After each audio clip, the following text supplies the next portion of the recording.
Thank you, Mary. It's time for us indeed to take a quick look at what's happening on the covers of the dailies this morning. Mike Messikeno is here. I just can't get over this Titi's dress. Put the camera now. Put the camera now. Like the Come on, outfit? come on. Really? Come on. Wow, you really like this outfit. Read your headline. Oh. All right, so back to the actual headlines at this point. Today is Monday, September 9th, 2024. On the cover of the Nation newspaper, it says here, investors take federal government, or rather FGN, $500 million bond to oversubscription. Experts project 100% intake, final allotment to beneficiaries this week. Just below the masthead there, it says Nigerian Chinese firms sign $1 billion iron ore to steel project pact. Just above there, it says resident doctors to lose 7 days' pay to strike. No work, no pay, rule stays. Page 4 has more on that. 342 billion naira recovered from Nirsal MFB debtors. Apex Bank deploys GSI. Wike Chinese firms sign MOUs to boost power, water in FCT. And how to deepen CNG penetration by operators. Beside the photo story, in fact, the photo story itself here says 48 die in Niger tanker fire as double multiple crashes kill one in Lagos. And right at the bottom, it says here, NBA seeks probe of lawyer's death. That's what we have on the cover of The Nation. The doctor strike is one to talk about, but I have a feeling we'll be seeing a bit more when it comes to headlines. We have the Nigerian Tribune with us as well. Quite sad one day. Yeah, so, okay, you mentioned the Tribune, yes. Oh, okay, there's that picture story there of, I think that was the accident, where in Niger State, says 48 killed, 50 cows burnt as petrol tanker explodes in Niger. 50 cows. Goodness me. Increasing VAT to 10% will consume Nigerians. That is from Atiku. Says taxes destroying businesses and aggravating poverty. LP meets today. May sanction members who attended Abia Convention. APC NEC. Ganduje intensifies lobby of governors, other blocks. And ex-VP Sambo Dambazwa endorse, but Dambazao endorsed League of Northern Democrats. All of that on the Tribune. Yeah, Nigerian Tribune. There's one headline there that, jumped out at me. NAFDAC begins probe of miracle water, miracle soap. Oh yes, the one from Jeremiah. Wow. In Delta State. They should now. It's under the jurisdiction. It's soap. It's water. People using it with this thing. So it should be probed. And because of the person stated that it had NAFDAC, it was NAFDAC registered while trying to sell this thing. Wow. And so NAFDAC had to come to say, no, it is not. So if you go and bath with it now, you get croc. Oh, yeah, what will you now? So NAFDAC should do their job. Ban the thing, shut down the factory, and stop production of. So that's not exactly what the headline says. It doesn't say they're shutting them down. No, I said that's what they should do. NAFDAC have stated now, officially, that does not have any number, that it was not certified by them. So what happens in that scenario is you shut it down and you stop production now.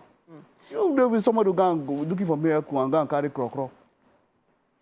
We have quite a few other headlines to take a look at this point. We have the Daily Trust here. Now, that major one of the Niger Road accident, again, 48 people, 50 cows killed in Niger Road accident. Residents blame speed and bad road. It's such a sad thing that many people died on just in a road accident. It also says here, OPay money point users kick as federal government imposes electronic levy. I heard this during the weekend myself. There's going to be like a 15 naira levy. So the funny thing is that I just started enjoying this because I didn't jump on the train a very long time. I just jumped on it and then this one now happens. I mean, you receive money, you are paying. Yeah. You send money, you are paying. Yeah. And not all banks even send you alert yeah. that you paid this particular levy for a transfer. It just disappears from so your what balance. happens? Do we now start doing 9,999 so that we don't pay levy? We send it in trenches of that. I don't know, because it's above 10,000. Anything above 10,000. Interesting, interesting. All right, now it says we spend 30,000 naira daily to feed our 9 new babies, according to the father there. That story wraps up on page 5, apparently.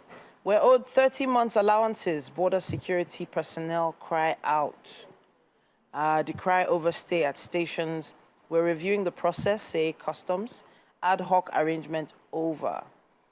And 196 soldiers resign to proceed on terminal leave from November 1st. I didn't think it was possible to resign. For us to resign, yeah? I thought it was a lifelong It's supposed to be. service. Resignation? It's supposed to be, I think I need to get more familiar with that. It's supposed story. to be, but the circumstances, the conditions under which these people, they have complained, under which a serviceman, serve the country, can be deplorable at times. They have complained. So we're hearing things like this. There have been cases of, people abandoning their posts. You remember that case of a man who came back and said he was, then I think was paid 50,000 naira, and he said the transport told that this money would not get him to and back just for transport fare to his village or to his family, and so he decided to stay back during the time when he had a leave of office. Wow. There are two things that, in fact, there's one thing in very developed nations that takes the most of budget: security. Yeah. Security. We can do better. We should do better. If we have 196, how is the morale with those that are left? They have friends there. They have colleagues. They've spoken to them. What's the morale like? How are they going to fight terrorism? How are they going to fight insecurity in such ways? So something needs to be done. There has to be some sort of a reform so that these people are serving and giving their lives. There should be commensurate sort of remuneration or commensurate compensation to them. We are definitely watching that story. We'll be giving you more updates on it as we receive the reports. There is the Punch newspaper with us as well. Marketers plan petrol import as NNPCL Dangote talks drag. Let's end with that one. Petrol dealers to meet Dangote over pricing. Uncertainty over NNPCL September 15th PMS lifting. And IP man laments as NNPC delays supply at depots. Pump price nears 1,250 in some states. That's what we have on the cover of the Punch. We're definitely going to have to wrap it up on that one, because that aspect of last week has been a very deep one for a lot of people. Now kids are resuming school. There's going to be a little bit more traffic as school buses and parents try to get their kids to and fro school. So we anticipate how the roads are going to be this morning. At this point, it's possible for many parents to have school and home in the same vicinity. Yeah, very true. So they can walk or something. Let's wrap it up on this one. For now, we have quite a bit still coming your way right here on Wake Up Nigeria. Stay with us.